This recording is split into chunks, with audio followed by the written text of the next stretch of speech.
Hello, this is Heath Dweft, and I listen to Raconteurs News.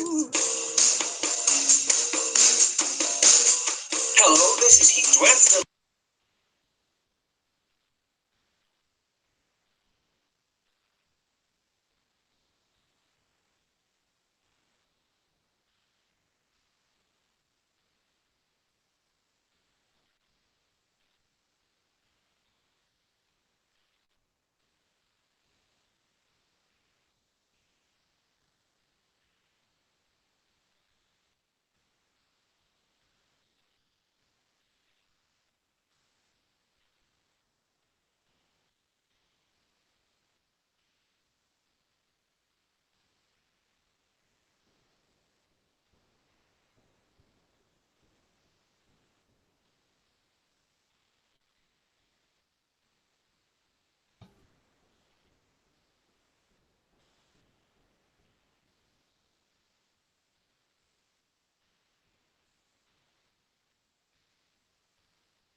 And good evening, welcome to Raconteurs News. It's a Monday edition on this 14th day of the fine month of January in 2019. How are you? I hope you are really, really well. I don't care really, to be fair. I I do, honestly, I do. I hope you're all really well and had a great weekend. We've got a good couple of shows for you this week. We hope so. Anyway, we've got we've got a guest this evening who is going to be giving us a younger person's point of view, about half my age, actually. In fact, exactly half my age, that our guest tonight. But as usual, I'm joined by my co-host this evening, the Bills of Exchange man himself. I've mentioned it first, so you don't have to. Paul Webster, how you doing, mate? I'm good, Paul. Thank you very much. A lot better than you, considering the story that you told me after last night. I'm just glad to see that you're looking well and you've got a smile on your face. Well, you've got to, haven't you? I mean, it's a punching face when your dog is barking. I got a bit of a beating last night, shall we say? I took my dog out onto the park. There's a park near us called Herdings Park, and it was really, really dark. And I was in sort of a bandstand thing, and my dog, my Biteshire Watson, is a little bit giddy at the moment because he's only 10 months old. And there were two youths walking past, and the Watson decided that he was going to eat them. Like he does, he stands there and barks, and instead of just standing there like I told him to, one of them decided that he were going to run about and jump about, and eventually I ended up with a punching face for my trouble from this kid that this very little dog here thought was going to kill him. So I got a punching face. I got one back on him as well. But it's not easy on one leg when you're sort of like trying to chase around after your dog. But yeah, that's what happened to me last night. Didn't report it, didn't bother. I couldn't tell you what they looked like. I didn't see anything apart from they were wearing dark coats and they had their hoods up. I couldn't even tell you what colour they were or whether they were. I could tell they were blokes. Well, I could tell that they. Did you just genderize? Did you just genderize two youths? I just did I? Oh my God! What an evil bastard I am! You bastard! I'll tell you what.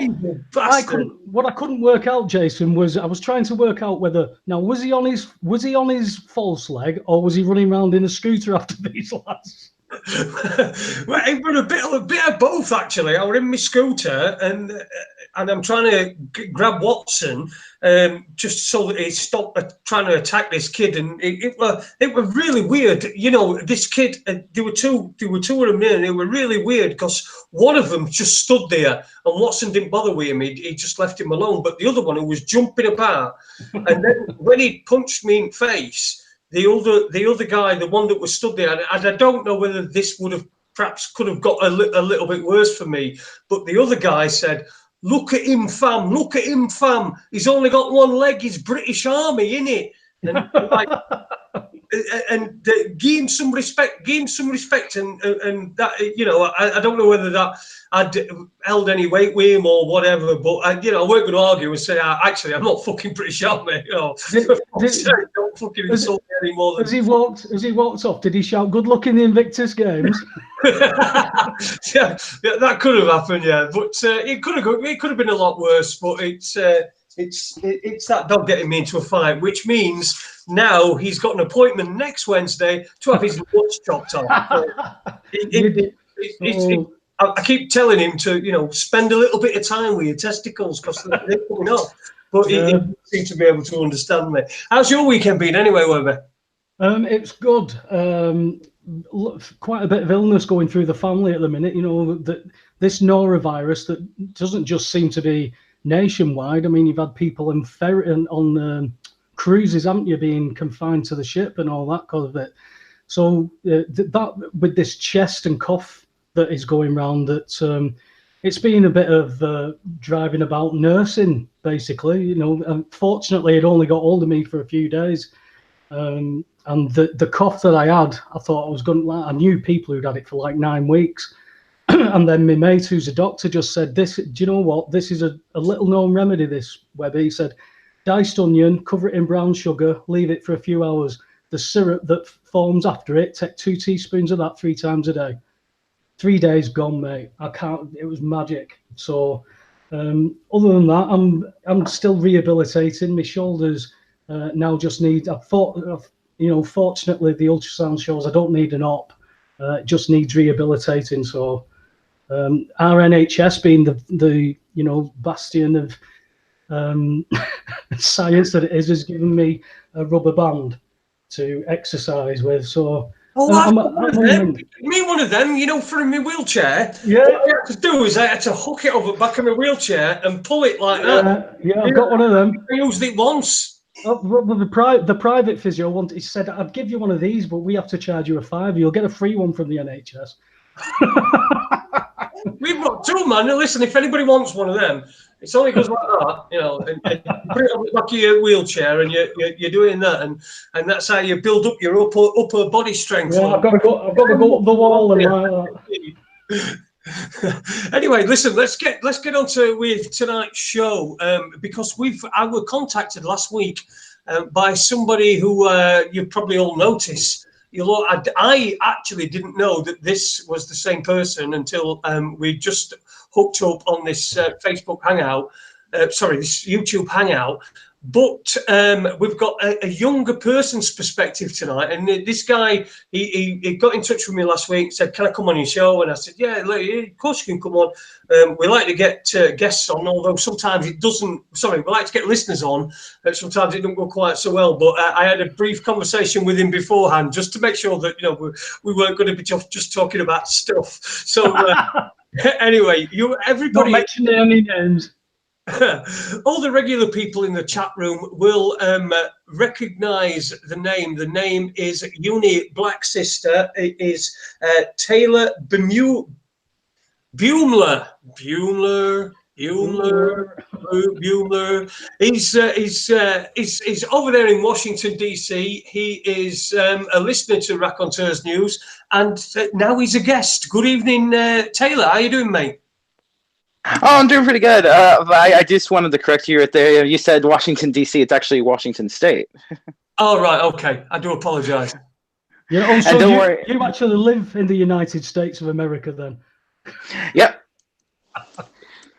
A lot of people like to call my state the fake Washington just because it's not D.C. I'm just like, how is it? Real one, yeah. Yeah. Also, nobody worry about my last name. I know a lot of people do have a hard time pronouncing it, so just call me B, like Taylor B. How is it pronounced, Taylor? Beumeler. Beumeler. Right. Beumeler. I believe one of my. Listen, sorry, Taylor. He's slightly autistic. He might do that several times for the next 2 hours. You know that. I'm used to it. I'm quite used to it. So tell us a bit about yourself, mate. Obviously, as Jason was saying, you're a young lad. A lot of lads your age that I engage with haven't got an inkling to even look into any of stuff. Here's me using stuff now, but into geopolitics or anything like that. You know, I get the usual blank expression. So, you know, like, what are you talking about? Yeah, exactly. So, what is it? You know, are you unique amongst your friends, or, you know, tell us how you got into this stuff. Well, I got into it about a couple years ago through I watched a documentary called on YouTube called A New Pearl Harbour. I'm not sure if you've heard of it. Yeah. It's 5 hours long. I still to this day think it's one of the best 9/11 documentaries on YouTube. It's really good. It's better than, I personally think it's better than Loose Change. Although I can tell I got a lot of information from Loose Change. I think when we start to put all of these films together, you fill in more and more gaps, don't you? Because one film will have a lot of great information and not so much on something else. And then another film will fill that in. I mean, even when we're going out to the Dr. Judy Wood's work, we all have those pieces, don't we? These people all have the pieces. Once we drop that ego, that's when we start to learn. Yeah, when it comes to doing this sort of stuff, you can't let your ego get the best of you. It just you can't, because that's the thing with the New World Order people that control us, or that think they control us, rather. Yeah. They have the biggest egos in human history, really. Oh yeah. And sorry if my camera moves around a bit. I'm using a phone, so it ends up moving a bit. Trying to get into a decent position where it doesn't look like that I'm half on the camera and half not, or I'm just a head. It's like, oh, the floating head is here talking to us today. Mate, with some of the technical difficulties that we've had on this show, this is the least of our worries, isn't it, Jason? Oh God, yeah. And listen, do you know, I did. When we were talking beforehand, I mean, we've been on this hangout now, getting you on it for like the last half an hour. And we've been talking in that time. Now, from that, I recognised a lot of the, I don't know what it is. I think it's like a freshness, a newness. How long have you been into this? How long have you been into this? How long have you known about this stuff?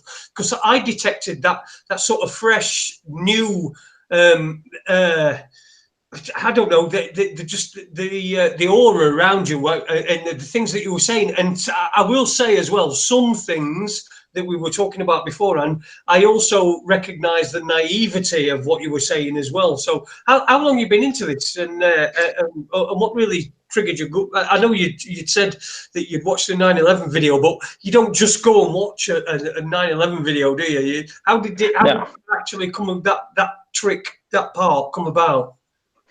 Well, I don't remember the exact reason why I clicked on the video, because this was a couple years ago now. I believe it was sometime in it was sometime in, I believe, early 2017 or late 2016. And I just happened to stumble upon the video, and I just thought, because when 9/11, the 15th anniversary happened, I was, hearing a lot about it on the, through advertisements and stuff, and just like recommended videos on YouTube, even though beforehand I never clicked on 9/11 videos. And keep in mind, even before all this happened, even when I was just a child, I never really believed anything that the mainstream media ever said. Really, honestly, I thought that's like everything they said in the news just a crock of nonsense. It doesn't matter what channel it is. It could be CNN, Fox, anything. It's just a bunch of. Did that just seem a natural instinct to you that this was rubbish, even if you didn't really actually know what the subject matter was? You just thought exactly. This was false. Yeah. Exactly. I understand what you're saying. And to me, the mainstream media, it always just seems like it's just another entertainment outlet. They get ratings and they put stuff on to entertain the viewers. Basically, they don't tell them the truth. They tell them what keeps them in, what keeps them watching, what keeps them entertained. Like, you could tell a truthful story, but if it's not something that people want to hear, they're not gonna watch, are they? No. They're not going to thank you for it either. Exactly. It's just like with the History Channel or something like that. They always spur these like historical events or even current events to fit a certain narrative that sounds more interesting or entertaining to people. Even though I personally think that the actual version of events is very very engaging. Like I don't want to use the word I don't want to use the word entertaining because that makes it just that just sounds wrong, but it sounds like it cheapens it, doesn't it? I know. I do understand what you mean. It does sound like it cheapens it, but even with conspiracy documentaries, I mean, I worked very loosely on. Very loosely, I worked did a very small part on Loose Change 2, the second edition, back in 2006, and what you have to do is you have to have the entertainment part of it as well alongside all the information. Otherwise, you're just going to lose people, aren't you? Yeah, because people just get bored, especially nowadays. People have their low attention spans, and they can't watch anything longer than 5 minutes or 10 minutes, and you just click out of it. Yeah, that's what we found interesting when we had Dave Von Kleist on, because out of all the 9/11 stuff, the mass majority have always got theories into what in those films, just left questions, and I think that's why something when you ask questions, you can call people names and you can disagree or ignore what people are saying, but when there's questions, if you refuse to answer them after a certain period of time, that really stands out, that you are refusing to answer questions. I mean, we had quite a few years back now, but we had a Newsnight interviewer ask this MP the same question, and it was something ridiculous, wasn't it, Jason? Like 38, 40 times. And this MP, and it was basically a yes or no question, and he could not answer it. He could not answer it because yes, well, but his training kicked in, and it was just all politics. And as soon as they start using that rhetoric, people like yourself now, Taylor, who's actually looked at this global thing, not just nationally, not just even locally in your state, you've looked at everything to start seeing, wow, there's dots to be joined here. Exactly. It's like you can't just look at one. It's like it's one thing to know, like, oh yes, 9/11 was an inside job, and to ask a couple of questions. But it's like after nearly 18 full years after the event has taken place, I personally think all the questions have been answered. It's just a matter of looking at the right place to find those answers. Yeah. But and sorry, go on. No, go ahead. For example, I believe we talked about this interview, Jason, the one about that was uploaded, I believe, on 9/11/2017 with the lady that's interviewed. That was a stewardess on working for United Airlines or whatever, that's talking about what happened to the passengers on the 4 flights that were quote unquote supposed to hit the World Trade Center. Yeah. And you said that she didn't sound very believable, that she was very suspicious. Yeah, are we talking about Betty Ong? Is it Betty Ong? I know there was a called Betty Ong, but yeah, I do know that there were several, weren't they? Alleged phone calls from airliners, from airphones. No, that's not what I'm talking about. I mean the actual the person that was being interviewed in the video that was uploaded on 9/11 on 2017. Oh, right, remember? Yeah. I do think I remember what you're talking about. Yes, it was a woman that was a stewardess. Yeah. Go on, carry on. I do. And she basically said that the 4 flights were taken to a specific I forget what. A specific place, and they were loaded off. They were forced to make the phone calls from that area, and then after that, they were killed. While everyone else who wasn't in the actual phone calls had already been gassed and killed when they landed on the ground. Right. Basically, the planes were controlled. They were forced to land on the ground, And then the passenger landed in Cleveland. Flight 93 was reportedly made an emergency landing in Cleveland, and then that was taken back. That was retracted. Just like how the BBC reported that the 9/11 hijackers were all alive, and like a week after the event, and then they took it, and then later on they said, "Oh no, it was just a false report. We messed up. Don't listen to this." They've done a lot like that. You remember World that? Trade Center 7 as well. They've reported that had collapsed, and it didn't go down for another 20 minutes. Jane, I wish you. Sorry, Taylor, but I wish you'd have been around. You know, at the time when these things came to light, because I remember being around at the time, and I was member of several 9/11 forums and things like that, which I believe is the way that we need to go forward, rather than using Facebook and social media. But I was a member on several forums, and I remember when these things, when they first came out, it was Jane Stanley was the name of the reporter who yes, James Stanley, that said that the building had fallen and it was over her shoulder. The Solomon Brothers building, I think they called it, didn't it? The World Trade Center 7. So I wish. I think you're probably a little bit too late to the party, and it's not your fault. It's just the fault of where you've been born. But I wish you'd have been around back then, because the amount of investigations that people did, you'd have been a real asset, because you'd have been looking into all these things. I mean, we looked into a lot of the stuff on Cleveland and stuff as well. So it's the amount of knowledge that you've got at such a young age is incredible. Yeah, but the only reason I was able to get this information is because it was already out there in interviews and from people like yourself. If it wasn't for that, I probably wouldn't know any more than the average person, to be honest. Again, though, it comes down to that. It comes down to that, though, Taylor, that something inside you said, "I'll go and look at this." Whereas guys your age, especially lads your age who I know, wouldn't have the first inkling. Lads who know me don't have a choice. If they're sat in my company, they're gonna hear something that they can't unhear, whether they agree, disagree, or don't really care.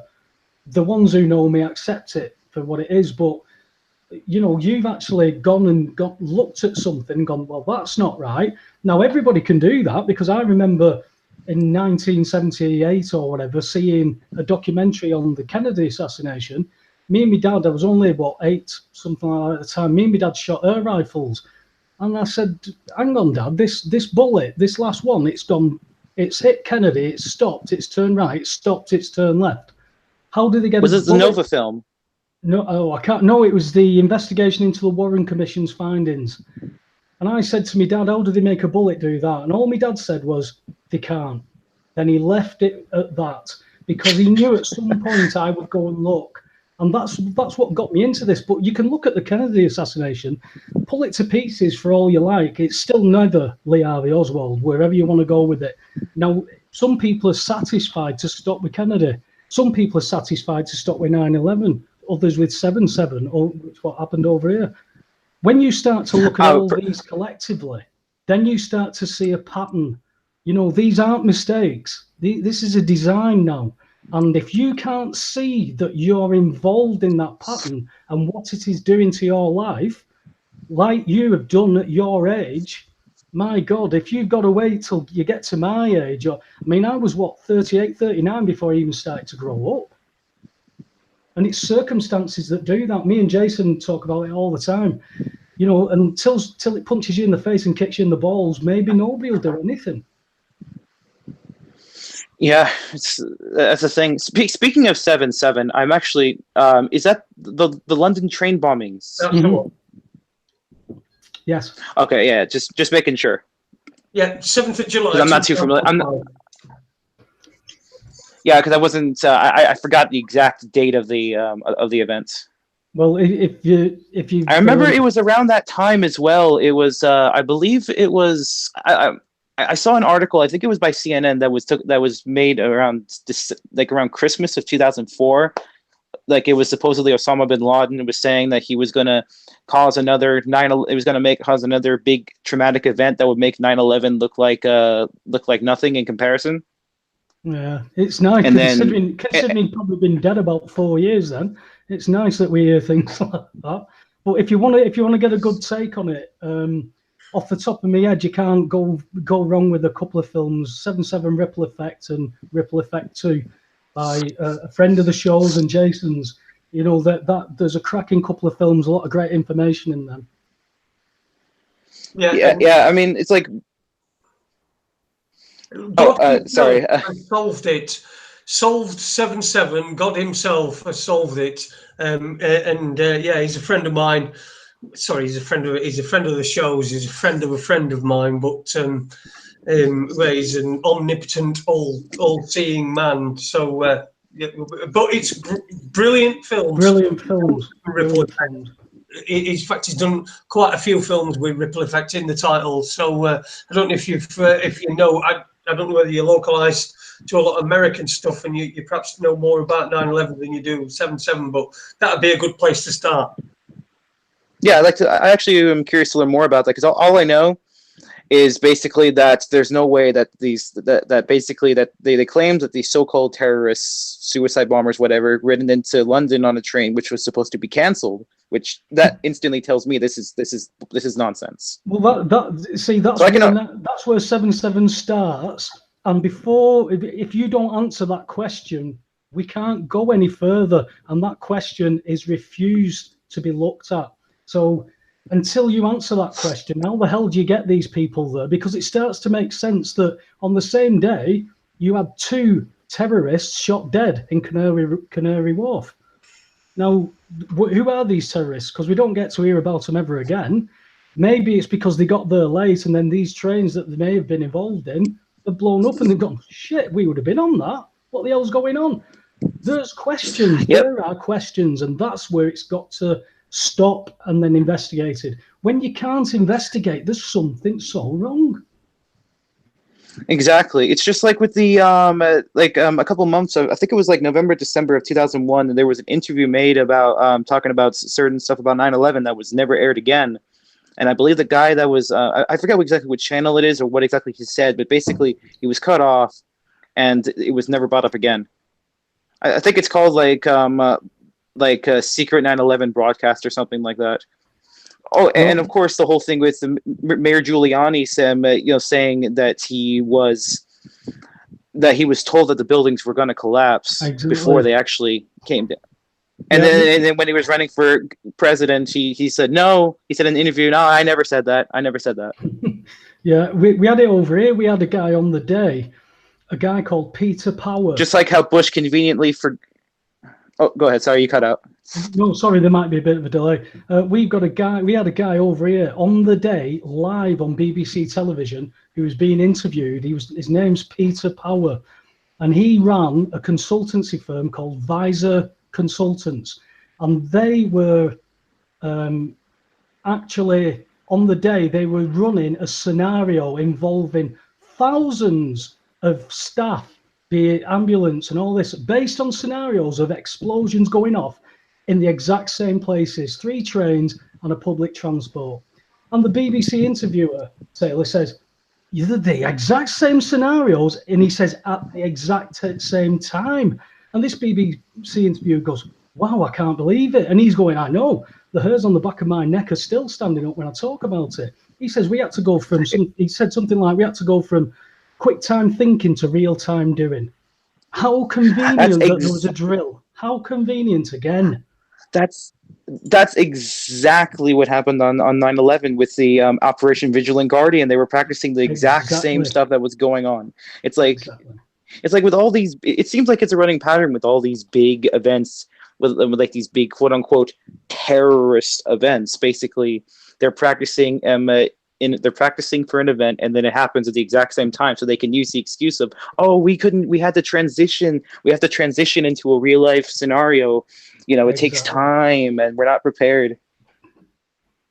And I remember in the A New Pearl Harbour documentary, they were actually talking about the that even years before 9/11 happened, the American government were given specific warnings about possible airplane hijackings into big landmarks like the World Trade Center, and yet people like Condoleezza Rice and Dick Cheney say, "Oh, we were never given any kind of reports like that."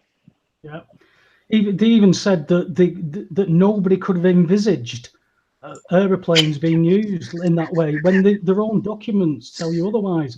But what people then can't join up because they don't go further investigating is something like Northwoods, where they actually talked about hijacking American airliners or blowing them up and blaming another country to start a war. This is what they've always done. Listen, speaking guys, of which, I'm just showing some pictures from 7/7. I'm just screen sharing them so everyone can watch them. Just one or two little things that I just want to point out.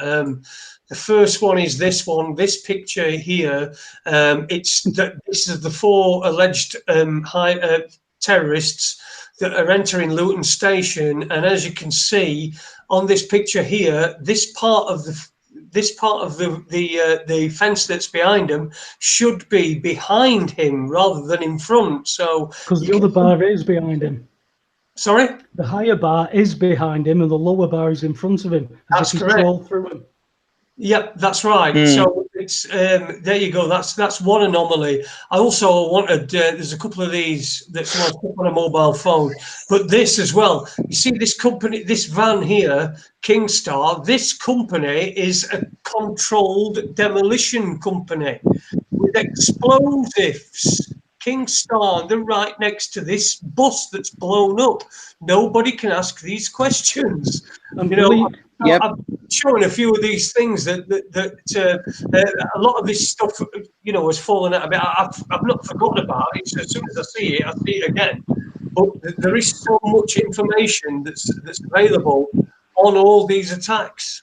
Believe it or not, Taylor, that bus there outside Tavistock Square, that bus doesn't even go to Tavistock Square. It goes where the bomber who got on that bus, I think it was Lindsay, allegedly got on that bus. That bus stops outside the train station that he got off at. But he caught a bus down the road to the next train station and then caught that bus back. Now, that got took control of on its way back and directed into Tavistock Square, right in front of the British Medical Association, and it blew up.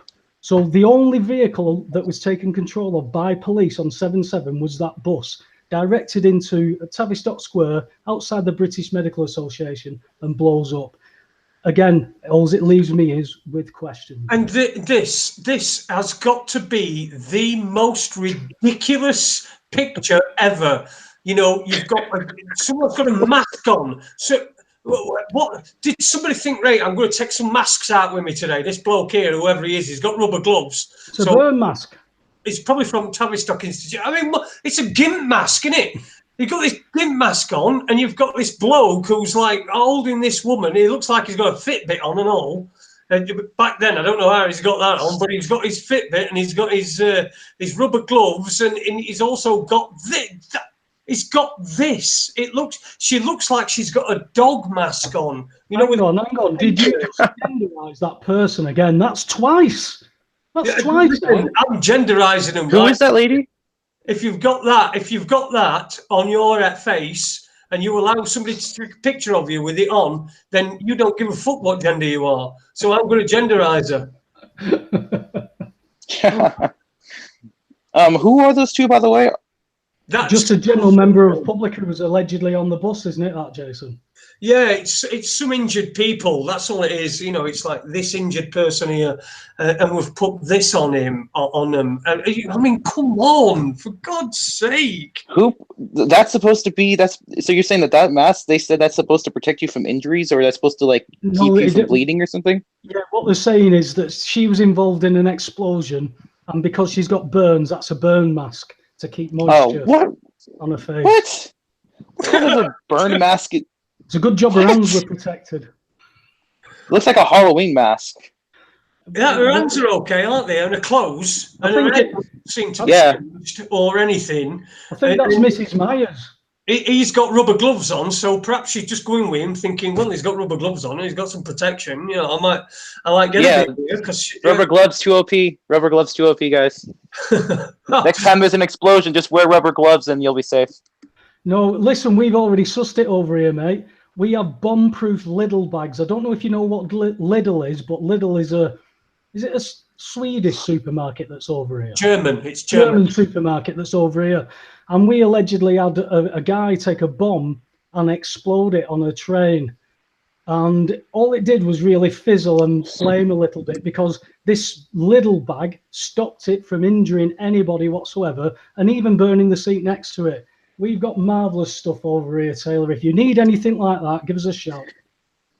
It's only Yes. 5 pence, only 5 pence, and it's a lifetime bag, and it save your life, bomb-proof, mate. Kind of reminds me of the Woolwich attack when they said that the guy was shot. When they said the guy had his head hacked off, and yet there's no blood anywhere on the guy's front or on the or even on the dead body. See, well, that funnily enough, that sparks a lot of controversy over here, that Taylor, because I personally know people who are relatives of the family who claim that is exactly what happened.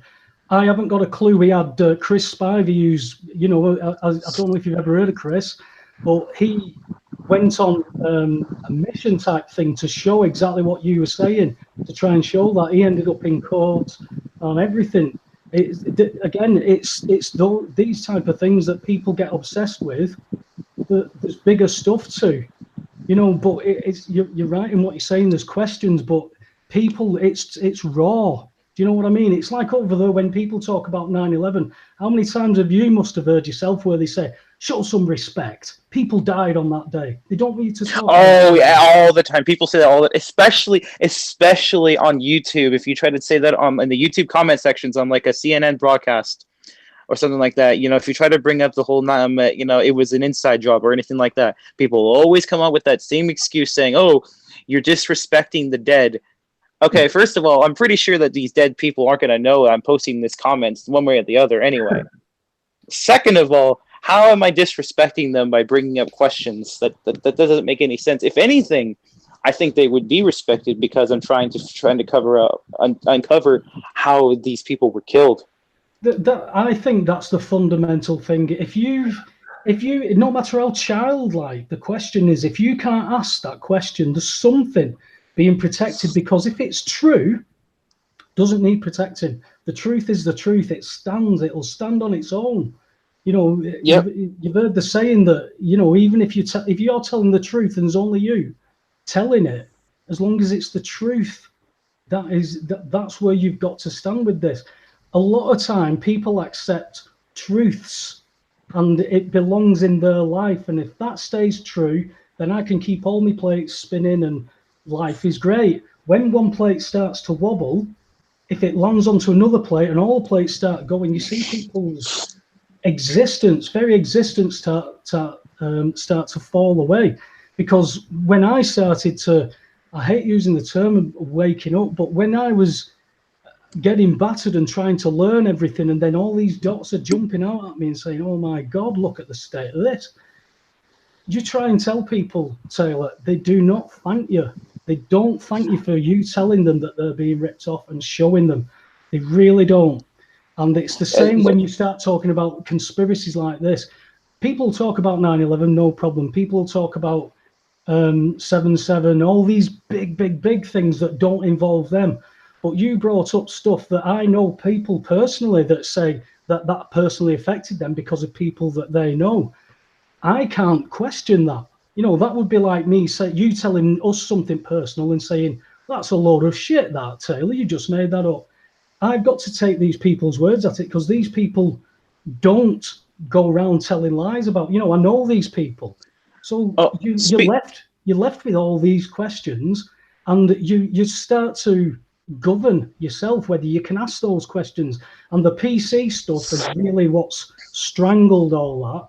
And we're just about, I think, I mean, I don't know what you find, what your opinion is of it with the younger generation, but we just seem to be loosening the grip on that political correctness, so we can actually start to discuss things, openly for a change.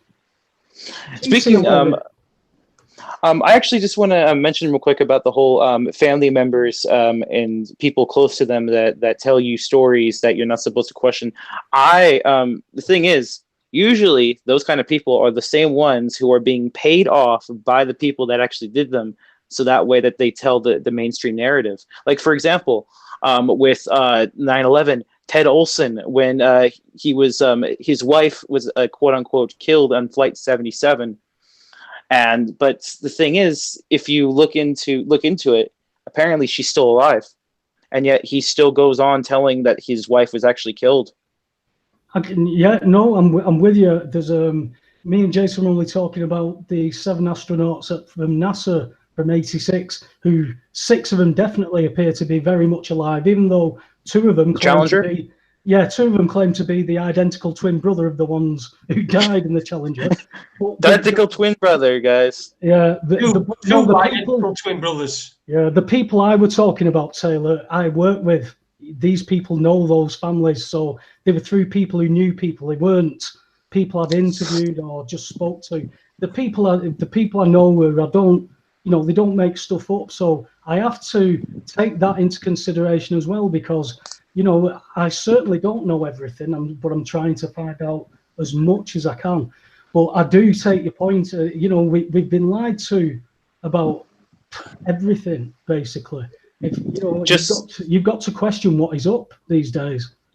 Yeah, that's the thing. That's why I don't trust these quote unquote first-hand witnesses, like the people who claim that they saw a American Airlines flight hit the Pentagon. Yeah, you could say that, oh, they saw it, but how do you know that they're not lying? That's the thing. No, I get what you're saying, but I mean, there's, for the ones who I'm referring to, there's no dog in the fight for them on this one. They contacted me privately and just said, look, Webby, I know blah blah blah blah blah blah blah. He said, I think that, in a nice way, he said, I think you're barking up the wrong tree. Now, that wasn't any statements I'd made. It was just people who'd come on the show and other people like yourself asking questions. And I love the fact that people want to ask questions. I don't care how silly the question sounds to people, because the silliest questions sometimes give you the most honest, truthful, and best answers. I'd just like to make a point. You were talking earlier on about it were a US senator's wife that were on one of the planes, Barbara Olson, I believe is her name. And Ted Olson. Ted Olson, yeah, he was Ted Olson and she was Barbara Olson. But the interesting thing, and this has just popped into my mind, and again, whenever I hear stuff like this, and I'm so glad we've got you on, because you've got a new perspective on things, and perhaps because you only learnt about this a couple of years ago, it's still quite fresh in your mind. But if people have a look back at Ted Olson and Barbara Olson, you'll see that Ted Olson got married to a woman who looked incredibly like his wife that had been killed on, I think it was flight 77, or it was one. Yeah, flight 77, the one that hit the Pentagon. That's the one, yeah. She's the one who's alleged to have made the second phone call.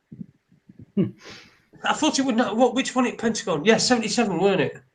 Yeah, it was flight 77. Yeah, flight 11 was the one that hit the north. So it was the North Tower. United 175 hit the South Tower. American 77 hit the Pentagon, and then 93. 83 got shot down. Crashed in Shanksville, yeah, according. But apparently they all landed in. Do you know it's really quite exciting, because I'm remembering things that I've not remembered for quite a long time, and it's this, like you said, Flight 93, the enigma in every single one of them, the reports at Cleveland, and then there was if you I can't even remember. There was one night I was sat up all night, and I was talking to on a thing called Pal Talk, which were back then. I mean, I'm talking 2006. I'm talking pre-Facebook and any social media. But we were sat up. I was sat up all night. But he was in Washington, I think, as well, and he called himself something ridiculous like DJ Legacy or some dick. But anyway, I was just sort of sat at my desk like this, and I'd probably been to work, and it was probably about 4 or 5 o'clock in the morning. And he said, "Jack, look what I found," and he'd come on with, "Hey, you're not going to get filled in a minute, are you?" I don't know. He'd come The up dog with is going to attack. numbers that fit perfectly for all the people that were on the flights that had supposedly hit the World Trade Center and Shanksville and the Pentagon. And he'd come up with something, I can't remember exactly what it was. I'm going to have to find it now. It's ridiculous. But I bet it's probably gone. That's exactly how it was. I mean, now all I do is I sit and I talk crap. Rest of the time I'm sat at home and I'm thinking to me, on my own, and I don't go through these things like I used to. And I don't know whether that's because social media has come and it sort of took over. But, I don't think the same way that I used to, because I used to, it's something that'd get me and I'd go, right, I need to know this, and we used to sit up all night, and it's just to see, just hope to see it with somebody else with the energy at such a young age, with such a crap phone. Yeah, this is back in the day before stuff like Facebook and Twitter and Instagram and all that stuff. I never actually used those services, but I heard about Yahoo Mail. Like, people used to use that back in the late 90s in order to talk, and like chat rooms and stuff like that. Is that what it was? Well, with forums, I'm sure you know what a forum is. Yeah, I actually used to use forums back in the day, but I never was. But the problem is that I was kind of bad at them. Listen, Jason. If he's talking about them back in his day, what's your day? I don't think I've got any more days left. Well, I mean, you were alive when you were alive when Watergate happened, right? What was that? 67, weren't it, Watergate? No, 72. 72. Oh, yes, I was 2. I was just born. I weren't even 1. Yeah, my father's actually a little bit older. He's I believe he was born in 67 or something like that. Oh, he's older than me then. And the thing is, speaking of Watergate, I just wanted to ask about that real quick. A lot of people have said that Watergate was a quote-unquote inside job, as they call it, and that it wasn't actually Richard Nixon and them screwing up. Do you think that Watergate was planned? Like, do you think that whole scandal was planned? I think it seems that Nixon had a certain agenda, and I think there's just enough on him in the end, and he was told he can either go quietly and take this on the rap and move on, or they only had to point back less than 10 years to see what happened to another president, didn't they? Yeah, that's the thing. It's like I learned from Francis's film that the whole reason of the Watergate burglary was, as Frank Sturgis. I don't know if you knew Frank Sturgis. Basically, he said, I believe it was to the San Francisco Chronicle newspaper or interview or whatever, that the whole reason for the Watergate burglary was to retrieve documents of CIA men in Dealey Plaza on November 22nd, 1963, which the Democrats were going to have published. Yeah. So Watergate was all because of the Kennedy assassination. And who do you think they would have found at Dealey Plaza that day? The guy that was actually recently proven, without a shadow of a doubt, 100% proven to be George Bush, the guy that died recently. Speaking of which, could we talk about that real quick? What's your thoughts about George Bush's death? Do you think, are you happy? Are you upset that he wasn't brought to trial before he died? Like, he didn't face justice, or are you just happy he's gone? Jason? Couldn't give a fuck, really. Honestly, I really couldn't give a fuck. They get away with it, and they get away with it, and they get away with it, and they get away with it. Hopefully, afterwards, afterwards, there is some way that you're going to be rewarded or punished for your behaviour. All I seem to have been, all that seems to have happened to me in my life is that I've been punished, and so I'm hoping for some sort of, hallelujah, Garden of Eden, heaven type thing. You can only hope, can't you? You can spend your life thinking, oh God, George Bush, he never came to power. And you can let it take over you, like you were saying beforehand, Taylor. It's something that could take over you, and it could have more of an impact on your life than you actually intend it to do. So that's my reasoning. I just couldn't get I hope he's rotting in hell. I hope he's. Oh yeah. I mean, yeah.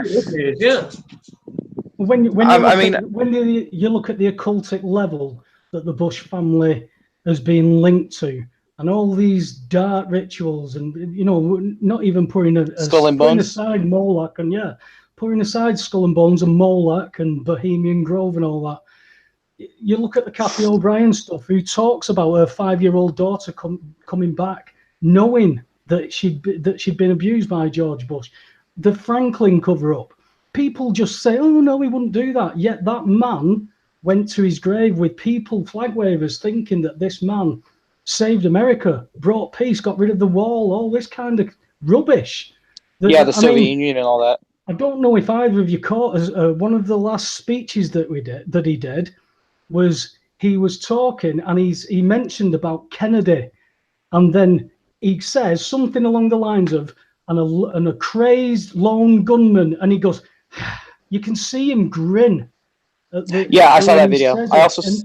You can see the evilness in this man, and it's to think that. I mean, I get what Jason was saying about whether he's, and yourself were, whether he should have had justice. He's gonna get it. He's having it now. There's a bigger thing going on here than flesh and blood. Whether people want to believe that kind of thing or not, it's immaterial to me. But these people believe in it. These people tap into the darkness. They don't hide it even anymore. It's promoted. It was once behind closed doors. It's now right in your face. They don't care. The fact is that what's getting me is, Taylor, that there's so many things that are being normalised, like 11-year-old drag queens having dollar bills stuffed into their pants by adult males, running a trans YouTube channel where 8-10-year-olds are contacting saying, "Thank you for doing what you do, so I can now decide whether I want to be a boy or a girl." The world has gone bonkers.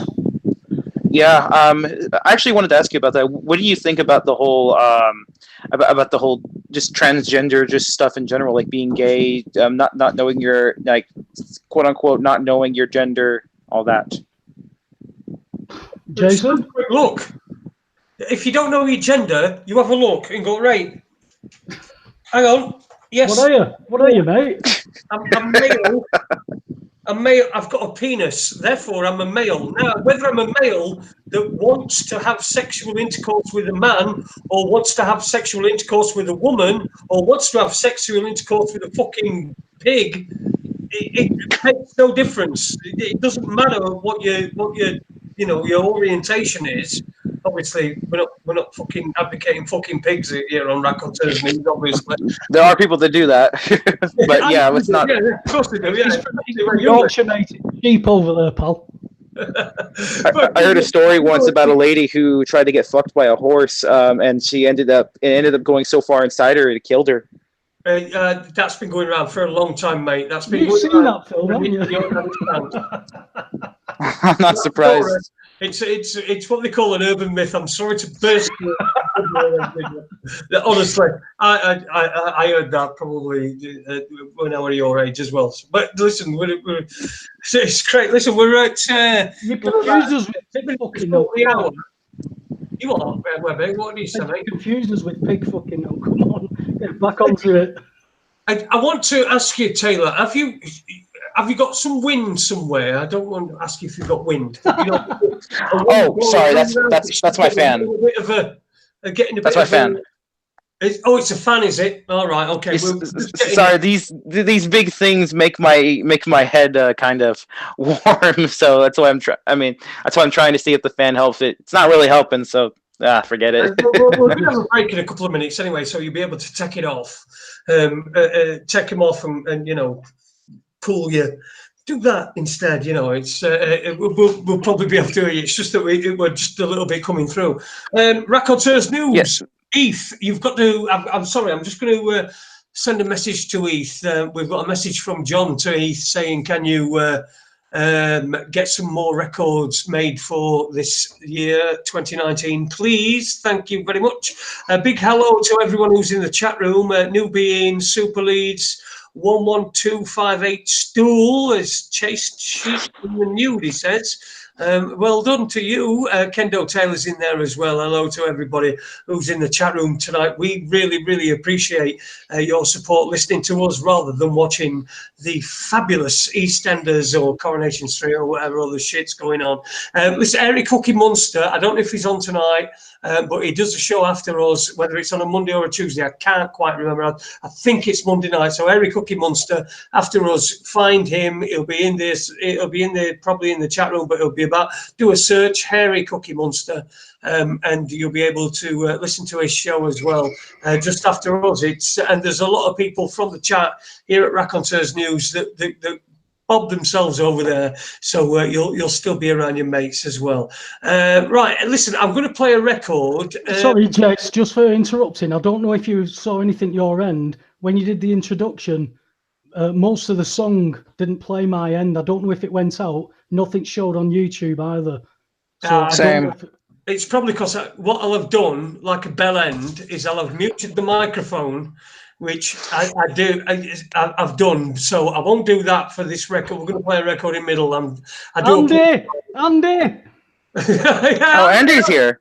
Shall I click this gear? No, we need him. Yeah, click that little cog. All right, we've got our guest tonight. It's Taylor Beumeler. Beumeler. Oh, and by the way, I just want to say, Carrie Cookie Monster, I'm taking those cookies. I like cookies. I'm sorry. I'm taking those cookies. Yeah, I'd have never guessed.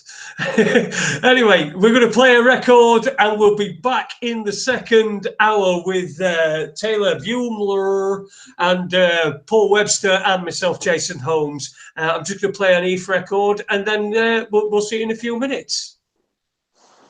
Hello, this is Heath Dweft, and I listen to Raconteurs News.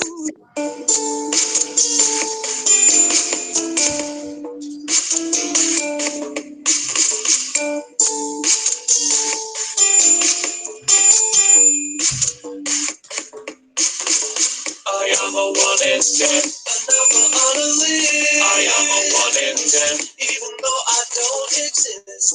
Nobody knows me, but I'm always there. Statistical reminder of a world that doesn't care.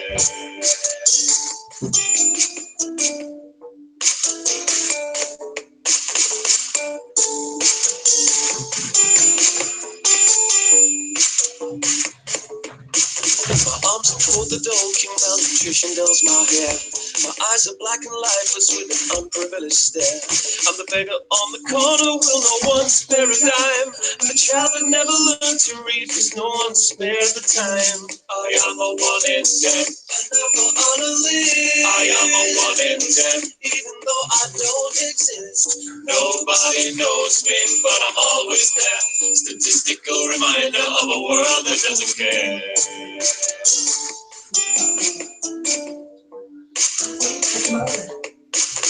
You can bring him in then.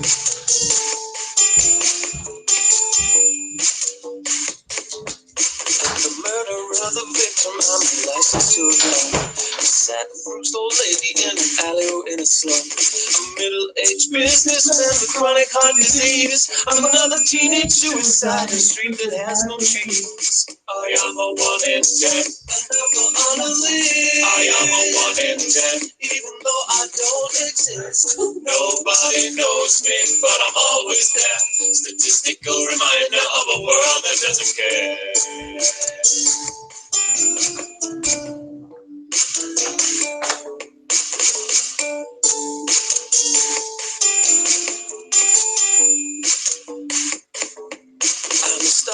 third-world mother, refugee without a home.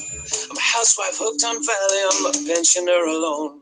I'm a cancer-ridden specter, discovering the earth. I'm another hungry baby, I'm an accident at birth. I am a 1 in 10, another anomaly. I am a 1 in 10, even though I don't exist. Nobody knows me, but I'm always there. Statistical reminder of a world that doesn't care.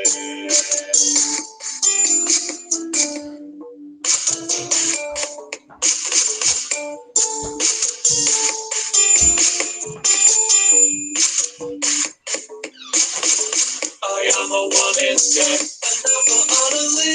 I am a 1 in 10, even though I don't exist. Nobody knows me, but I'm always there.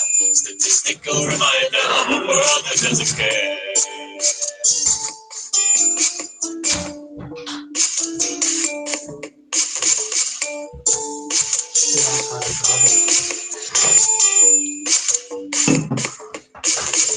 I am a 1 in 10, another anomaly. I am a 1 in 10, even though I don't exist. Nobody knows me, but I'm always there.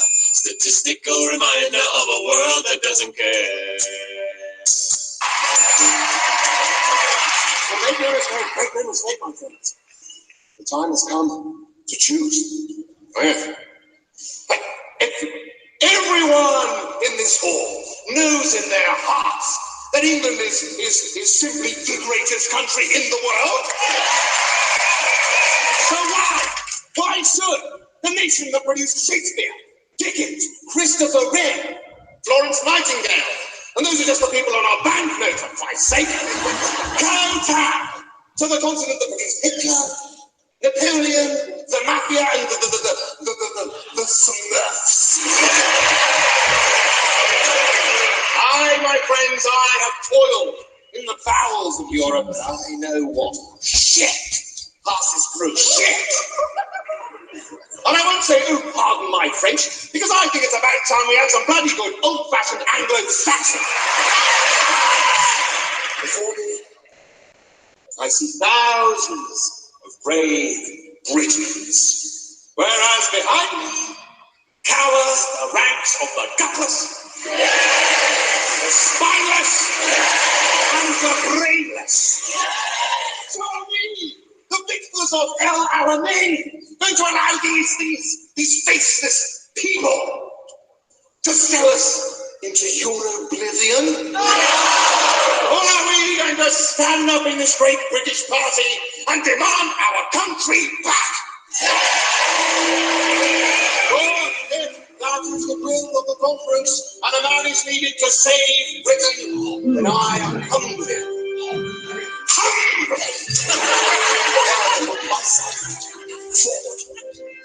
For I love my country, and I wish to serve.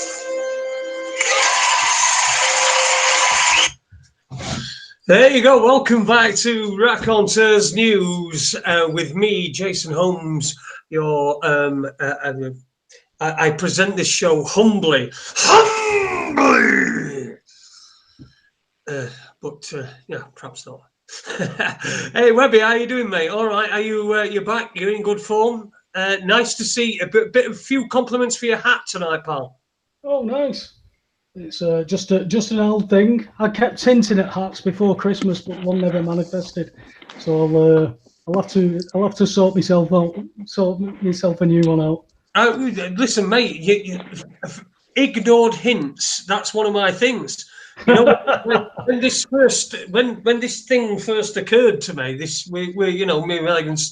someone said to me, "Is it what you want?" And I said, "You know what I'd really like? I'd really like a fountain pen. I'd like just a fountain pen." And then I made the hint again before Christmas. Is there what you want? I'd love a fountain pen. And I still ain't got one. So anybody wants to buy me a fountain pen, you can send it. Oh, you'll find out where I am and send it me. But we've got a great guest on this evening. He's a young fellow. It's Taylor Beumeler.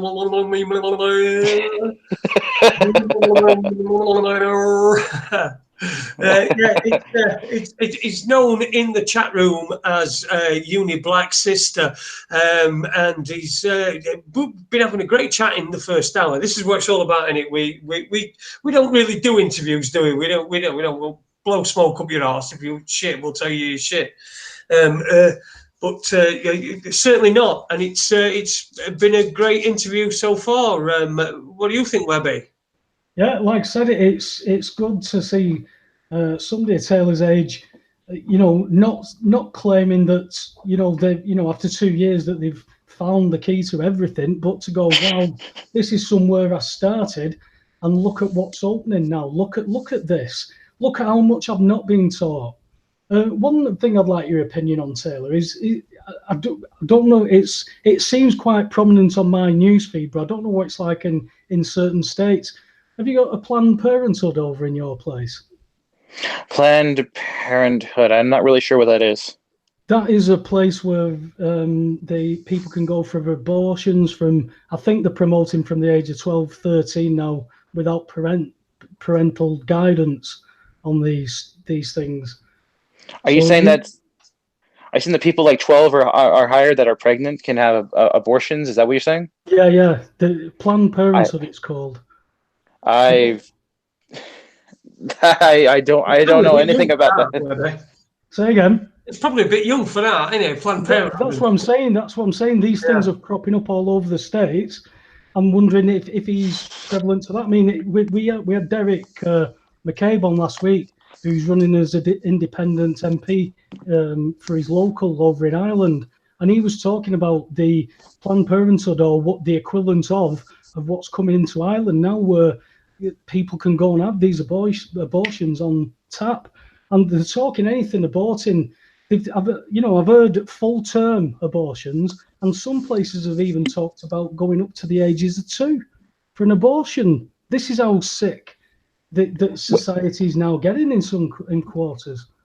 How can the 2-year-old be pregnant and have a child, though? No, the 2-year-old is the one that could still be terminated. That's what some people have put forward. Yes. Some people have put that forward as a possible policy, but the full termination now can be 9 months. And there's so much that's going on behind these things, and society. I'm not surprised. No, me and Jason talk about how society has been engineered slowly to change from 30 years ago, Taylor. This didn't happen. This was like frowned upon. Even 30 years ago, it was frowned upon. But in the last 20s, particularly in the last 10, you mentioned the LGBTQ, PSQVWXYZ. That is being pushed now. That would never have happened 30 years ago. Me and Jason talked about our local areas. If people who are now, I've heard the argument about tolerance. That's fine. When Jason was talking about, if you're a bloke, if you've got a penis, you're a bloke. Now, if you decide to put that penis inside another man, then that would dictate what orientation you are. But that wouldn't be something that's being told to you. That is a general feeling that people have gone through. I know people who've gone through that stage, but not at any stage did they think, I think I'm a woman, I'm going to cut my bits off just in case. They put more thought into this, but that's seemingly not the case anymore. A friend of mine, and she does, I mean, I it sounds mad when I say she posts some shit, but she posts some stuff, right? And she posted a bloke who did a step-by-step guide of how to cut your own balls and cock off and do it safely. Apparently even had a bag of saline to hook himself up. This is madness. This was like a video blog step-by-step guide. Do you think he'll come and do Watson for me? I think, do you know what? If he really did what he did, and they look pretty like he did do what he did, it's not a bad job. I wouldn't want to know what. Oh my God, the thought. Jesus. Listen, we've got a few people in the chat room tonight, as you know, because you're normally in the chat room there, Taylor. You know who the people are, and you know what they're like. Anyway, we've got a couple of questions. We've got one from Heath, and Heath is asking, "How did you hear of Raconteurs News? How did you stumble across Raconteurs News?" I believe. Did I say this in the first hour? I'm not entirely sure. But No, you said it to me beforehand, but I thought I'd ask oh, okay. while people are listening. Because Oh, okay. My bad. I'm just making sure. But basically, I watched a because I'm a first of all, to answer that question, let me just say something first. I'm a huge fan of Francis Richard Connolly and his film JFK to 9/11. Anytime I try to get somebody into this kind of stuff, I say watch this movie. It is a great introduction. It will tell you what you need to know about the Kennedy assassination, and once you know about that and all the other stuff that he mentions, it's a good starting point to learn and to get into this kind of stuff. And basically, I was looking for interviews from him, and I ended up finding the one by Jason and Andy that was made, I believe, was it early 2017, I believe? And then there was another one.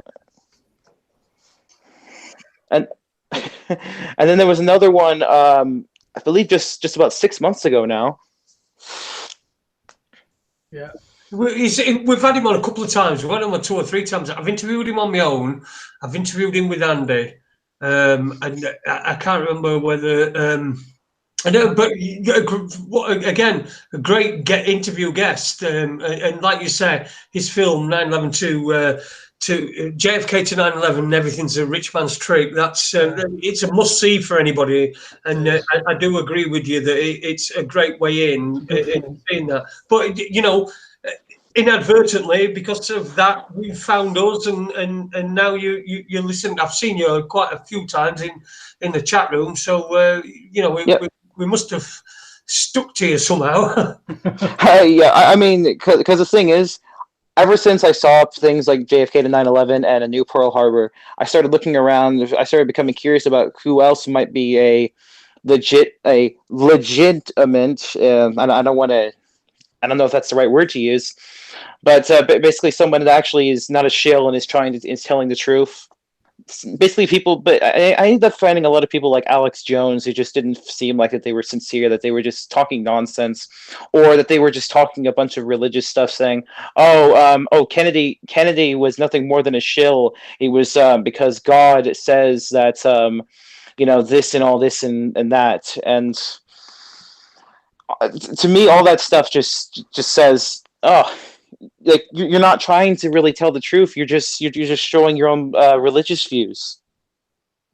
Yeah, and dogmatic rather than evidence based, or even opinion based. Opinion based is as good as evidence based in this format, because everyone's got their own opinion, and it's up to people to disregard that or to take on board what their opinion is. What I wanted to ask you is, what sort of coverage is the Yellow Vest movement getting over there in the States, and what's your take on it?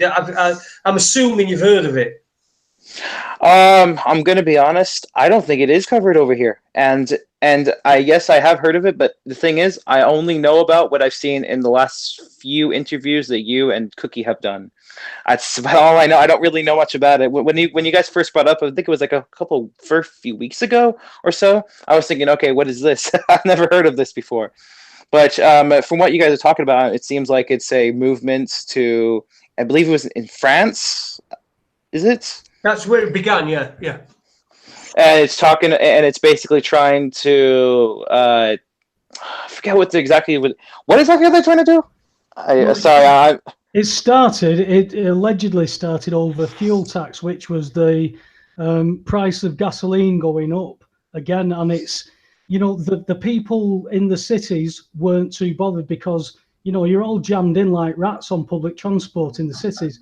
So it was all the people who were, the farms and everything that came into the city and said, we've had enough of this. But then the movement seemed to organically take a move where they were talking about paedophile governments, talking about usury, which is charging interest on money that doesn't exist. So they were all starting to come out with very, very good angles talking about the banking system. That's dangerous, because when you're talking about taking control of the money supply, that's when you've got control of the country. It doesn't matter about making laws. We've heard all this through history. If they've got control of the money supply, they don't care who's making its laws. And what we must stop doing is protesting. That, you know, the very basic word of protest in the English language is like a suffrage. You are accepting it. You're going to cry and stamp your feet, but you're still accepting it. It's coming no matter what. You've got to now decide, how do we publicly reject something? These people are trying to give you the only option is to cause violence, cause fighting, because you can see what they've done. I mean, again, what's it like in your state? Because the police around America and in this country have become very militarized, particularly in the cities. Do you see any of that building up around you? Well, about the police as a whole, all I'm gonna say is, as they say, in, I believe, what is it? Is it Snoop Dogg's song, "Fuck the Police"? There's quite a few of them songs, mate. Well, I don't know if that's really the right way to put it, but that's basically how I'm just gonna say it. That's all they are. It's just meant to control people. Yeah, so I take it we don't have a police-public really good relationship in your state either then? I think it's the same around the world, really. I don't think it matters where you go. It's the same. Well, except for... Sorry, go on. Of course, in New York, it's going to, in places like Manhattan and New York in general, and DC, it's going to be even worse because that's where the home of the people who control the world are. But that's what we see in the inner city of London. We see that happening in London. We see Manchester, Birmingham, Liverpool to a certain extent. The police are all getting prepared for stuff there that they're carrying weapons that 20 years ago you wouldn't have even thought of it. I mean, the fact that guns now are being asked for on the streets because people are that scared, you can see that the agenda's working. I mean, when I was a kid, Taylor, I only ever wanted to come to America and become a policeman and be a good guy and help people and have a gun to shoot bad guys. That's what I wanted to do. How devastating is it for me now to think, oh my God, look at the state of how corrupt. I mean, you've always had pockets of corruption. I mean, throughout history, there's some absolutely massive, famous amounts of corruption in, particularly like the LA Police Department, the New York Police Departments. You see that corruption, but you always knew there was good people, and the films always showed you there was good guys and there were these bad cops and these good cops. And then you just, kind of like you realize it's the system, it's the complete gang of police. Yes, there's good men and women within that gang, and they didn't join it for that. I knew, 20 years ago, I knew a lot of people who were in the police, and if not all are now out of the police because every one of them, bar none, said, I didn't join the police for 96% paperwork. I joined it to make a difference. And when they realised that it was being upped and upped and upped to revenue collection, and I mean, you've even got police over now, again, because certain states have different laws, but the police, the police that are on school campuses, they're not obliged to risk their life for those children. It's not exactly in the contract. What the hell are you doing in this job? We want somebody there who's going to do that. This is why we would be paying good money. But you see what people are being hired. It's a mess, Taylor. And for you for you to have, been born and had your ass smacked, and all at the same time you've started to cry and then gone, oh my God, look at the state of this place. That's basically what you've done. I've had to do twice your age to actually get an understanding of what's going on, even though I would only say in the last 10 years I've been able to focus on it because of life takes over. You get responsibilities. Now I've only got me to be responsible for, and it gives you time to be able to process this stuff. It's very difficult. I don't know if Jason will agree, but it's difficult to have the families, particularly if they're not on board and you've discovered things and you can't go back, because I know I can't go back to how things were. Well, I wanted to bring up on that point, Webby, about families and stuff. Now, I want to go quite far back. I don't know. I can't remember whether it was you, Webby, or it was Taylor. In fact, I think it was you, Taylor, or it was Webby. Well, one or other, right? So it's one of us then. Give me bets or anything, but it was one or the other. But you were talking about, and it resonated with me because it happened to me. But one of you said that you were watching a JFK documentary that were questioning the official story about it with your mother. My dad. Your dad, what? Yeah. Right, your dad. And I remember I used to watch that sort of thing with my mother. So if there was something on, you know, one of these programs, which they used to be a lot better back in the day. I'm talking 80s. BBC Two, 9 o'clock, Horizons, or something like that. It were. Yeah, World in Action, or you know, some nonsense. But you know, me and my mother, we'd sit and watch. Like I remember sitting and watching with a JFK thing, and she was like, "This is never in a million years did were it Oswald," and she was completely on board. Yeah, we move forward. What we're talking about, 15 years, and I've been involved in making the documentary Loose Change. And I give a copy to my mother, and she refuses to watch it. And, wow, I'm not surprised. That is just ridiculous. I said, "Mum, just watch this. Just watch it." And in my mind, I was thinking back to when we were sat watching this JFK thing, and she was really on board and open to everything. But just on this Loose Change thing, I don't know whether it were me because I get it her or what. She just was not interested. That's exactly the same with my mother. She will not sit down and watch any quote unquote conspiracy nonsense, saying that, oh, it's just weird stuff. Oh, you're weird for watching this stuff. Like I tried to show her JFK to 9/11 and A New Pearl Harbour, and she's like, nope, I can't sit down and watch this. I can't do this. Do you get shouted at before you go round for dinner? Don't start talking about your rubbish. Do you get told off? Oh well, I've only ever been able to bring it up a few times, and she just and that's really it. I pretty much just gave up. I'm just like, no, there's no point in insisting. It's kind of like trying to talk to people on YouTube through comment sections, trying to tell them this stuff. It's like they're not going to listen because I can't tell you how many people I've tried to go on to like any random YouTube video. It doesn't even have to be a 9/11 video or a JFK video or anything. It could be a video game video, like Call of Duty or something like that. And I just tell people, you know, think about these sort of things. This kind of stuff is important to talk about and think about, and yet people just disregard it, saying, "Oh, this is off topic. This is, you know, you're a troll. You're not, you know, you're just speaking nonsense." Well, believe it or not, Taylor, me and Jason are both far left. And I was outed on Saturday as an MI6 operative. I mean, I have to say, I've had 10 years, I've had a good run at it. So, you know, I've decided I'm going to go and live in my mansion, which is next door to Tommy Robinson's, my 900 grand mansion. I'm going to live there for a few months and sit it out. Yeah, do you know who Tommy Robinson is, Taylor? Nope, never heard of him. Oh. Sorry. Oh, go on, introduce him to Stephen. Listen, I don't want to do that. I don't want to be responsible for that. Tommy Robinson, as far as I'm concerned, is, well, you know, if he wants to come on as a guest, then we'll have him on, you know, definitely. But do we pay enough? This is what. Speaking of guests, for him to come out.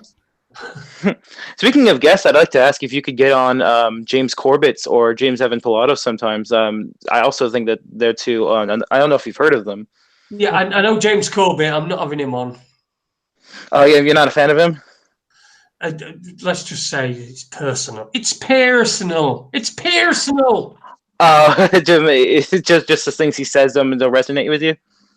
No, it's just personal. Oh, okay. Are we on about the same one, Jason? James, he lives in Japan, doesn't he? Oh, yeah, he lives in Japan. It was the impression, mate. Completely threw me. Oh, right. Sorry. I was doing a line from The Commitments. Oh, it was Irish. Yeah, I got the Irish bit. That's what threw me. I know, but I was doing a line because he says it's when he's talking about Wilson Pickett, He says, it's personal. I need to see it's personal. So that's what I was doing. It was personal between me and James Corbett. I don't want to go into it any more than that at all. I've already made enough of a dick of myself this weekend. So I don't want to... Taylor, I'm going to take it as a no then. We're not having James Corbett. Yeah, that's fine. I understand. I just it's just that he's somebody that I regularly watch because I found his work. I found a lot of his work to be interesting. Like particularly his videos, like where he actually like makes regular like real documentaries, like his the one about the Federal Reserve and and his recent one about World War One that was split into 3 parts, where he talks about. Yeah, I've seen. What did you think about them? I think I mean, after watching so many documentaries, I mean, there's a guy up in Manchester called Dennis Wise who has a YouTube channel who did the Greatest Story Never Told. That's like 6 hours of World War II. He touches on so many great points in that. Even though Corbett's condensed it, he does touch on a lot of good points. Obviously they'd be bigger and bigger and bigger if he touched on everything. So I think he did a good job to touch on all the peaks and the troughs without going into too much detail because. Well, he was talking about World War One rather than two. Yeah. So that's what I mean. But the fact is, those 2 wars are so inextricably linked with everything that went on in between. It's amazing when you analyze those 2 things from not just the winner's point of view of history, which many, especially lads your age, again, would be happy in the mind that, yeah, we won, boom, let's get on with our lives. That was a long time ago. For you to want to actually go and look into this stuff and start to, you were going to be, by the time you get to 30, into your 30s, you're going to have a foundation of actually having an understanding of history that people in general will not have a clue what you're talking about. Speaking of which, I know this is going to sound a bit random, but there was one other subject that that I did want to bring up, and its relation to the Federal Reserve. I think I brought it up before in the comment section of one of your live streams. It's about the Titanic. Yeah. That is a subject I don't see any people in this community ever really talk about is that and the Titanic, and I really think that it's something that I think should be brought up more. Like what have you seen? What have you seen? Tell us what you've seen. I'll tell you what I know. I've interviewed a guy who's written a book on this. But go on. Sorry. Basically, that J.P. Morgan was. There's sort of 2 stories to it. One is that it was swapped with the Olympic to be sunk for insurance. Yep. But a lot of people say, oh, that's been debunked. Oh, that can't be true because if you look at the wreck, it debunks it or something like that. But the one that I'm more interested in and more believe in personally is the one about J.P. Morgan, who sunk the Titanic because he wanted to take out all the people that were in his opposition to create the Federal Reserve. That's right. Like John. We did an interview with a guy who's written a book on this exact subject. We did an interview with him. It's called John Hamer. He's done talks and interviews and all that, and he's got everything on that. Yeah, we have covered that. And I do agree with you. It was all the people that were going to vote against the Federal Reserve Act. I think it was 1913, wasn't it? The Federal Reserve Act. It was on New Year's Day, 1913, and in 1912, in April 1912, all the people that were going to oppose it were killed. John Jacob Astor, Benjamin Guggenheim, Isidor Straus, people like them. Yeah, and J.P. Morgan. I mean, it's like when you look at the facts, like J.P. Morgan was supposed to be on the ship, but then he canceled at the last minute saying he was ill. But then, like a few days later, before the ship was reported to have sunk, it turned out he and his family were at a resort somewhere or whatever, and were just fine. A bit like a multi-billionaire who's took out a multi-billion-pound insurance policy and decided not to go for breakfast where he goes every day for the last 20 years. Yep, the person who was in charge of who created the Hershey's chocolate company also was supposed to be on board as well. And I believe that what's his name? The guy that took the blame that was on the ship that saved himself. What was J. Bruce Ismay? I believe that he was placed there as like to be a scapegoat, basically, to be the guy to take all the blame when J.P. Morgan was the one who really was behind it. Now, as for the Olympic theory, I don't know if that is really true. Well, I do know. Oh, go on, carry on, sorry. Oh, I know that there was a fire burning in the, I believe it was in the engine room of the Titanic, which is what helped the iceberg to bring it down. And also, there was an interesting documentary I saw. It was about talking about how Captain Smith of the Titanic and his top officers were instructed to have the ship sunk, but to have pretty much to have as many people, have almost everybody saved aboard the Californian. But because the Californian was like something happened with the Californian and they made a mistake and they ended up being too far away, and the Titanic ended up not getting the help that it was planned to have, and so Captain Smith and the others went down with the ship. For some reason, I think it was the Carpathia, wasn't it, that was nearest, but didn't think anything. California. No, the Californian. The Carpathia?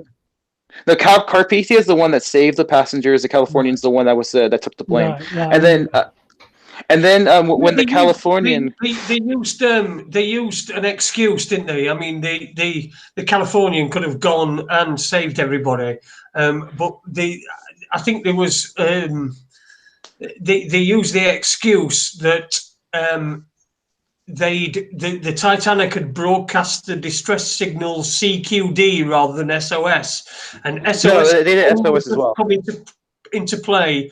And it was one way or the other. So it was either it was CQD that they come quickly distress, or it was SOS, and it was because it was a period they didn't know whether it was real or not.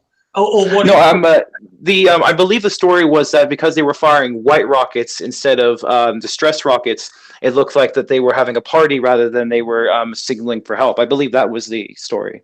Yeah, I think there was a couple of things. I mean, going back to the insurance, for people have said to me, they contacted me and said, "Oh, that's been debunked years ago." The stuff that I've looked at, the one that stands out for me was the Olympic got hit by an HMS. SS Hawk. Yeah, so it bent the keel, so it had a permanent list. And when Titanic went on its maiden voyage, it had a list. And you've got to start asking those questions. You were talking about the wreck. I've seen documentaries where they've shown where the Titanic plates have fell off, and you can make out that there's letters that don't look like Titanic. It looks like there was something that was riveted on over the top that isn't there anymore. So yeah, I mean, yes, there's an insurance case because, as I brought up in the middle of the conversation, I brought up the billionaire that took out an insurance policy. On 9/11, Silverstein did that. Yeah, he did that. Yeah, Larry Silverstein. Yeah, and he never turned up. The same thing he did every day for that breakfast, because his wife, God bless her, had booked him an appointment to have his feet done. And of course, there's the old pull it reference when he were talking about World Trade Center 7, and he said, we decided to pull it. And that's what we did, and pull it is a controlled demolition for take it down. And we also know that we also know them JP Morgan that arranged all what Taylor was talking about. JP Morgan and those same bankers created the crash where you had people throwing themselves out of buildings, losing everything overnight. Because of these same people. Are these people capable of doing what has just been suggested about a ship and the Federal Reserve? Of course they are. Of course they are. But Taylor, to think otherwise, it would be anathema for me. Yeah, you are dealing with people every day. Again, me and Jason have this conversation where if you take two thoughts and you have a belief in one, then you can't be unbiased with the other. You've got to be able to hold two thoughts and not have a belief, and then see which one weighs up. You've got to be able to sort that out before you start comprising a belief. There's a lot of people through the education system aren't capable of doing that. that's the education system's purpose, is to make people into slaves. Basically, you have to find, like, people say, oh, don't believe what you see on the internet. The internet is just going to lie to you. I'm like, what is up with that idea? Like, the internet is going to lie to you. Like when did that whole, where did that whole phrase start? Well, my godson's 30, and no, he'd be about 24, 25. He fell out with me talking about these subjects. He fell out with me, defriended me and everything, because it wasn't, none of what we were talking about were in his college books or his university books, and he didn't know how to think. He didn't know how to think differently about it. But after a few months, he went back, and he hadn't been so good as well, so that didn't help. But he went back and started to look at things, and he got back in touch with me. He said, I sincerely apologise. He says, I can see what you're looking at now. But he'll still say, yeah, but that's a load of rubbish. Yeah, have you looked at this? No, but I don't need to. I said, haven't we had this conversation? Yeah, it's like you're going to apologize and come back and say, oh, you're right. But then you're just going back to the same thing again. But it's strange, because I've had people say, hey, you were talking about this 8 years ago. There's nothing magic about it. These people write down and publish what they are going to do. It's just a boring task to go through something like the Rio Summit paper, the Agenda 21 paper. If you wanted to read through that, that's a horribly boring task. But it has to be done. You can go on YouTube and find out what that is in 10 minutes. I'm trying to interrupt you two, and it's like trying to knit fog. It's like, you got one, then other, and other. It's a fucking job you haven't wheeled off to the left yet. I just wanted to just mention a few people in the chat. I wanted to, there was something I wanted to, and I've been meaning, and the person that wrote this will know how long I've been waiting to say this. But in the chat room, you know how they get onto different subjects and they talk, they do their own thing in the chat room. Somebody called Amanda Phillips, who's in the chat room. Hi, Amanda. Was talking about, I'm pretty sure it must have been about the Liverpool Care Pathway. She's put that it was abolished in 2014. I'll explain to you afterwards, Taylor, what the Liverpool Care Pathway is. But she said it was abolished in 2014, but Hallamshire Hospital, Sheffield, are still using the Care Pathway murder. Right now, that jumped out at me, because this just before Christmas, my next door neighbour, we've got a couple next door, and one night you see the ambulance and you're just glad that it's not there for you, because it fucking usually is whenever there's an ambulance outside our house. And she was being taken away in the ambulance, and I saw her husband a couple of days ago, and he told me that she'd been put in palliative care. This is in Sheffield, by the way, in Hallamshire Hospital. And then he told me on Saturday that she'd been put in palliative care, and then yesterday he told me that she died. So that's all. Just the point that I wanted to make is, I'm not making any sort of assertion that anybody's doing anything nefarious or anything like that. It's just that struck me, that we've got this care pathway going off in Hallamshire Hospital, and my neighbour died just a day after being put on palliative care. So I'm sorry about that. Where are we going, guys? We've got about I'm just going to add to that. Nurse I was speaking to said exactly the same about the Liverpool pathways being stopped. The name has stopped. The Liverpool pathways has stopped. What you said was care pathways. These are still care pathways. They are going to just slowly withdraw things. They're not going to set out to do it. They're just going to slowly withdraw things. That's what that is. Palliative care. That's what pathways is. It's a different name. Same thing. Yeah. I just thought that it was anyway. Listen, Taylor, the care pathway the Liverpool care pathway was like a B, C, D of an end of life. So he decided someone's life's going to come to an end, the medical profession, and then they would say, this is what we're going to do. This is the pathway that we're going to take until your life's ended. And it was in 2014, it was realized that it was being abused and people were getting put on the care pathway that didn't really warrant it. But it was, again, it was, we don't know the motives of it, but there was some suggestion that maybe they were just killing people off. So that's what the loophole care pathway was.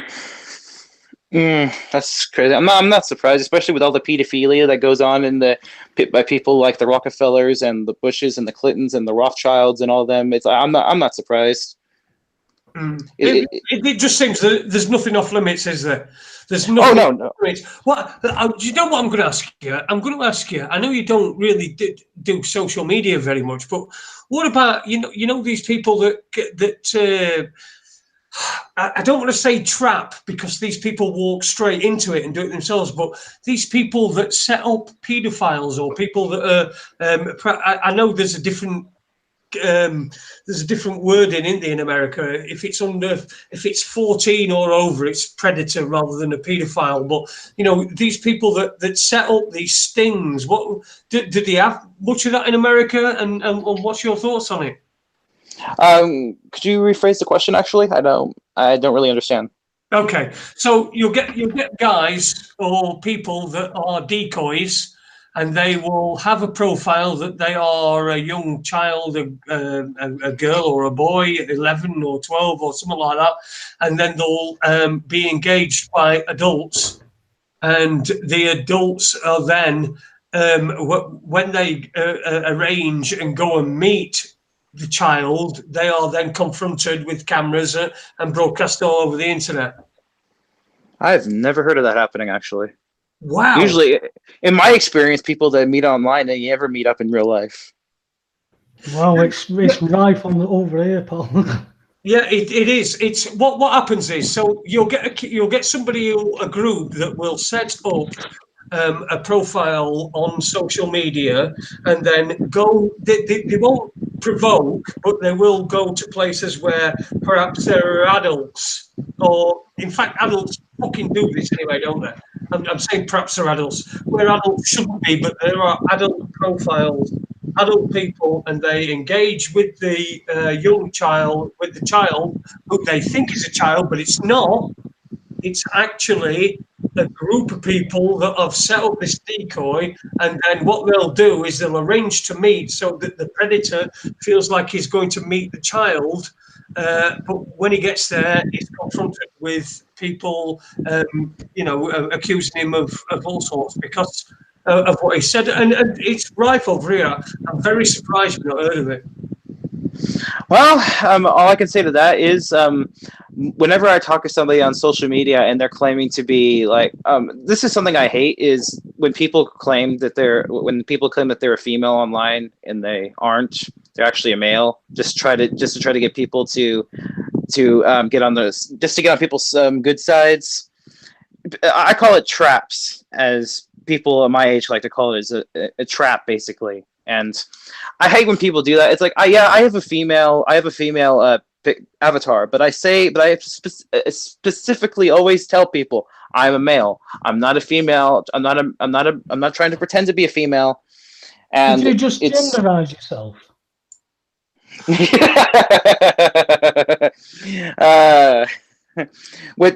Speaking of that, the SJW stuff, you know about that, right? We know about the triggers. I personally couldn't care less about that whole thing, SJW stuff. I personally think it's just a distraction. That's what I personally think it is. It's just made to be a distraction. I think it's a tragedy. I think it's a tragedy that women think that they're doing something by stripping off naked and screaming through the vaginas. I have no idea how somebody thought that was a good thing to do.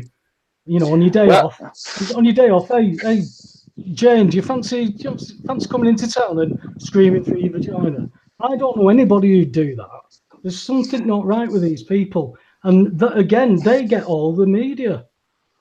You know, and it's the same. Go on, sorry.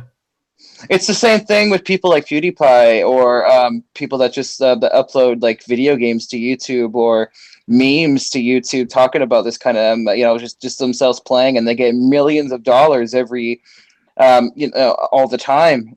And it's ridiculous. I don't understand how, because YouTube pushes with their algorithm, they push these people into the limelight so that way that they get all the attention. Meanwhile, people like yourselves, you don't get anything.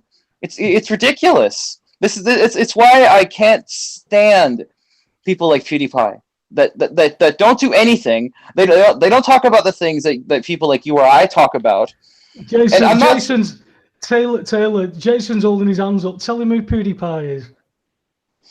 PewDiePie is basically the biggest YouTuber right now. He's the most subscribed person on YouTube, and all he does is talk about is just make meme videos, and I don't know if he still makes video game videos, but basically he basically just makes a bunch of nonsense videos to appeal to little kids, that to make them laugh, and then they subscribe to him, and they give him money through Patreon and through just stuff in general. It's incredible, isn't it? The amount of money that's thrown at these people. I saw one, and the only reason that I got anywhere near him is because I saw a film on Japan's suicide forest.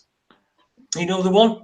Yeah. It's at the foot of Mount Fuji. It all comes out from lava that's from millions of years ago. But there's trees, and it's so dense and it's so thick, and people go into there and basically just kill themselves.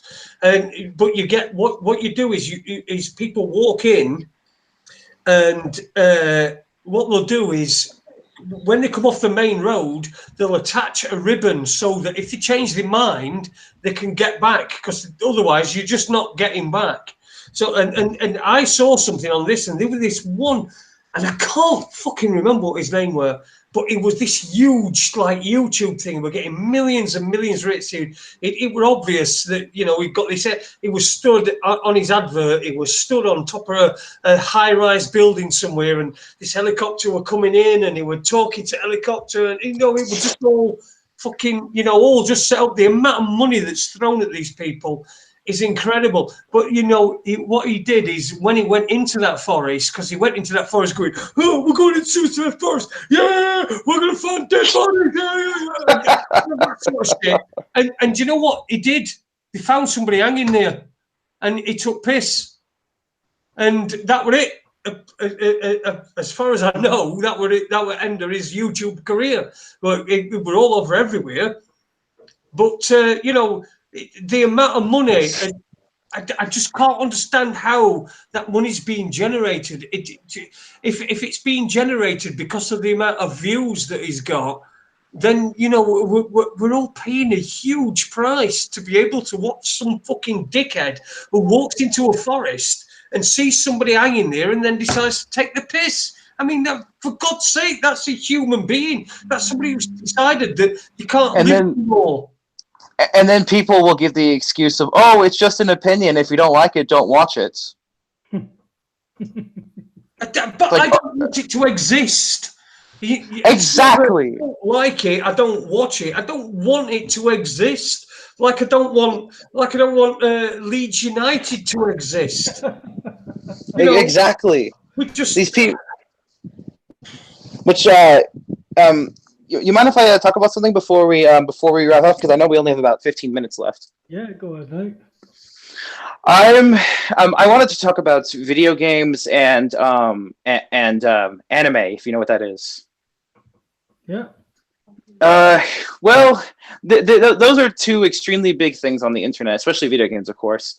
I myself I wouldn't exactly call myself much of a gamer. I'm a poor person. I do like I will say right now, I do like video games. However, I do not advocate for people to make YouTube channels and make videos almost every day and just have people pay them and pay them and pay them more just to do this stuff, just just to rant about a game, or say, like, for example, if I'm playing a game called Dragon Ball Xenoverse, I'm playing that, and I'm fighting this guy in rank match, like for battle points, and then the guy's like talking shit, like basically saying, "Oh, look at this motherfucker! Look at him! Look what he's doing! Look what he's doing! Oh my god! Look at he's getting his ass beat! Ah!" You know, and people get paid for that shit. It's ridiculous. Taylor, my mate watches a lad who gets paid about £3,500 a month for playing his game. I think it's Call of Duty he plays, but my mate sits and watches him. My mate sits and watches him. I'm trying to get. I've emailed the guy. I've got a response back, but there's a guy called Owen Benjamin who used to up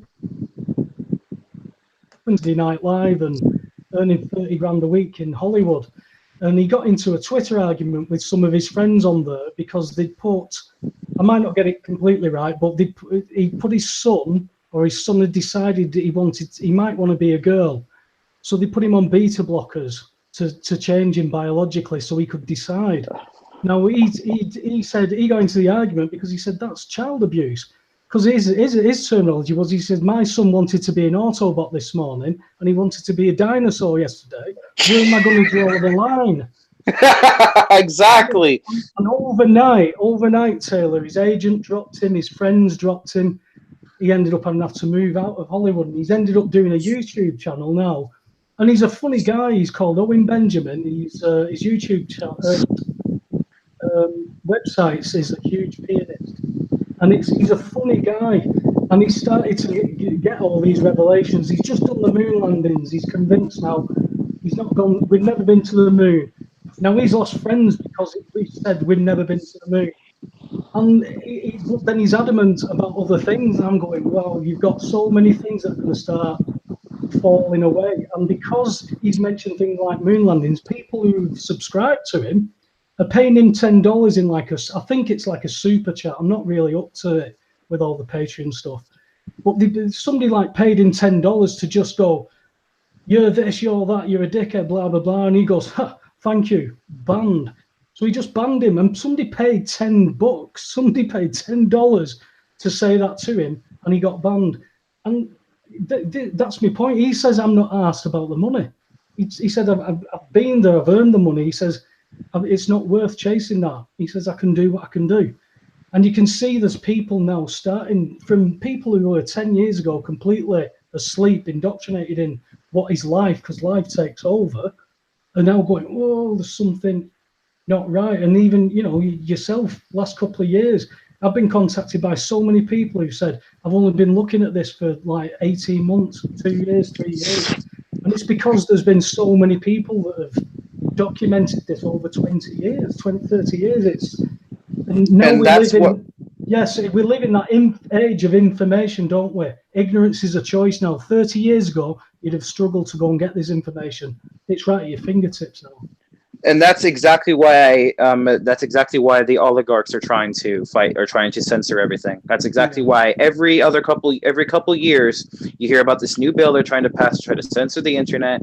People always freak out about it, saying, "Oh, they'll never do it again. As long as we just reject it, it'll never happen again." It's like, it's not good enough to reject a bill. You have to fight the people who are making these laws, the people who are controlling. The ones who are trying to make the laws, because do you know what? The legislature is not meant to pass any act that is not beneficial to people. Yet they're doing something to the legislature. The draftsman is changing it with regulations. By now, everybody should know that regulations apply to commercial agreements. These don't apply to people. We're being committed with it.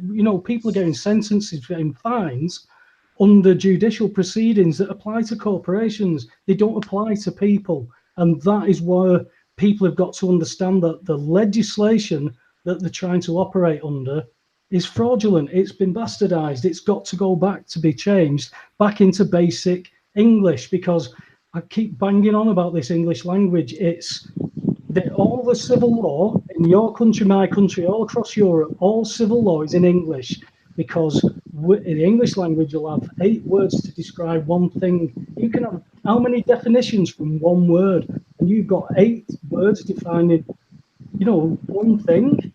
You've got so many definitions that you can play about with, from a commercial aspect to a non-commercial aspect.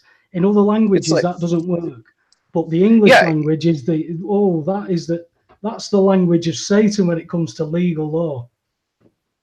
Yeah, that's a subject I don't think that I would like to get into, but I don't know if I don't think we have the time to. But basically, I also wanted to mention, I do completely agree with you. It's ridiculous that the English language is like, let's just make up 1 million words, words for one definition, and yet there's so many other words in other languages that we don't have definition, that we don't even have words for. Purposely done, because when you're in the courts, your English language, your definition isn't what they mean, and that's the difference you've got to use. A simple term is driver and motor vehicle. A driver is a company that uses that vehicle for on public roads for monetary gain. So that'll be a taxi driver, bus driver, coach driver. You're not driving. That's the difference between their definition of the English language and yours. So basically, every time you'd go into a county court, you need a translator. Yeah, it all goes back to the early 1900s with people like Prescott Bush who funded the Nazis and who made sure who created the word bullshit, Bolshevism, and to make it mean aggression. It all just it was quite aggressive. I mean the whole Hitler would have been nothing without people like them backing him up. I mean, he was just another common criminal. Like, I could have been Hitler. You could have been Hitler. Anybody could be Hitler. But that's another stuff. I'm sorry, I'm getting a little off subject. I also wanted to. That is another show, that, mate. Yeah, that's another show right there. I also wanted to mention real quick. I think these are for anyone that's my age that wants to get into this kind of stuff. Here's 2 books I think anybody should definitely check out. It's 1984 by George Orwell, and another one, Zen and the Art of Motorcycle Maintenance. I don't know that one.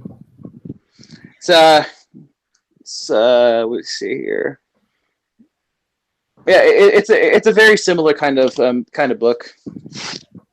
Yeah. Also, one thing I will also say, while I don't necessarily think that while they are technically fiction, there are some Japanese animes I think that even people like you should think about checking out, just because I think they're so well written and are also very informational in the way that they talk about real life issues. And while it isn't a fictional universe, they also portray them. I mean, just for the entertainment value alone, they're very good. But they can also be like, for example, these shows are also what helped me get into this whole thing, because they got my brain working, if that makes any sense. Well, yes and no for me, because I'm quite au fait with anime, because my daughter's obsessed with anime. It's not got my daughter thinking about these things. My daughter likes the fantasy world, but she lives in a cucumber castle on top of a cherry oak tree with unicorns. So. Oh well, then, yeah. Let's not go that far. That's a bit much. You got to know when to draw the line of entertainment and reality. You got to know when to draw that line. Hey, that's reality, mate. That's where she lives. Yeah. Listen, we've got about 3 minutes left. We don't play out with a song anymore, so we'll just finish this last 3 minutes. Let's open the floor to you. Give us a couple of minutes. I've got a few housekeeping things to do afterwards, but give us a couple of minutes of what you'd like to say to people of your age and people of our age as well. We just say what you want. Well, talk about stuff. Yeah. Well, I will say, my little brother is in the American National Guard because he wants the money to help support the family, and because he thinks he's fighting for a right cause. I don't like that. I don't agree with it, and I don't want anyone else to end up like that. Don't let the mainstream media dictate what you think, and basically, don't only spend all your time looking at people on watching gaming videos on YouTube and just and quote unquote entertainment in general. Spend time, spend at least a bit of each day trying to research these kind of things, and I guarantee the whole world would be a much better place. My personal goal is to try to put at least a huge hole in the New World Order by the end of this year. I think we can do it. It may sound crazy, but I think we can do it, because things have really started to take a massive turn in just things in general. That's why I truly do think that, but before the end of the decade, I really do think that a big change will happen. And also, if anybody wants a good movie to get into, like I said before, watch JFK to 9/11. I don't care how old you are or like how young you are. Anybody should watch it. I think anybody should watch you guys. You guys are excellent. You guys do great work, great interviews. Appreciate it. And you guys definitely know a lot more than I ever could. No, listen. Listen, you will. You've got that sort of brain that wants to know. And I put a little bit earlier on. I screen shared some stuff on the forum as well. So if people want to go onto the forum, there's loads of stuff on there that is so. It must be from 2011. So it's like 6 or 7 years old. But there's stuff on there that you'd never have thought about, and perhaps a few dots can be connected as well. So I'll put a link in the chat room to the forum. So I'd get people to go to the forum. Listen, we're going to have to say it's 9 o'clock, man. Just before we go, I do want to say we've had a message from Andy. Andy sent me a message, and he's just said, can I give a shout out to Ricky and Margaret Dwyer in Canada? They've just been through such a lot lately, and they've had some good news finally. So I don't know what that is. I'll probably find out later off Andy. But it's really nice to hear good news, Ricky and Margaret Dwyer over there in Canada. If you're listening, I wish you all the best. I want to say big thanks as well to Johnny Jamshovel, as he's known in the chat room, John Hull, who does the write-ups as well. I hope your wife is feeling better, mate. And to everybody as well, if you want to go and see Airy Cookie Monster as well, he's probably started his show now, so we're eating into his time. So get yourself over there. Sorry. Webby. Say again, sorry. That's what to you, brother. You said it all. I mean, it's a bit like you said at the start, Jason, that it's a refreshing change to see a young lad who's, only last couple of years he started to dig at something, and how it started from something so innocuous. Even through gaming or something like that, you start dropping these little seeds. I mean, he was talking about when he was gaming, he was getting shit because he was a troll in this. Do you not know 9/11's an inside job? We're playing Call of Duty. What you're about? Yeah, exactly.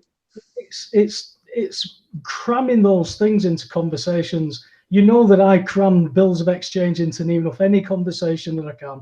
Fucking hell, you were a phone guy on other week, and you were still got 100 bills of exchange. You were talking about for mash get smashed. What you were doing, you need bills of exchange. Anyway, listen, guys, we'll be back tomorrow night, 7 till 9. Myself and Webby. We don't know. We've not got a guest at the moment. I've been in touch with Neil Sanders, and I'm just waiting for a date with him as well. So that should be a great show to look forward to as well, because Neil's always good value. I don't think Mark Devlin's going to be coming on anytime soon, but I'm really, really sorry, Mark. Is that personal? Yeah, yes, okay. But again, if you hear this, Mark, please accept my full and frank apologies. Everybody can be a wanker sometimes. I do it a lot more often than most people, most average people. So be nice to everybody that you see, and to us, the CNUT community. And we'll see you tomorrow night on Raconteurs News. Thank you to Guest tonight, Taylor Beumeler. Oh, but before we go, may I just say one thing? Yep. Do not watch Richie Allen. Okay. He's a dick. He's an ass. He's an asshole. All right. Well, Richie, if you're watching, see you later. Ta-da.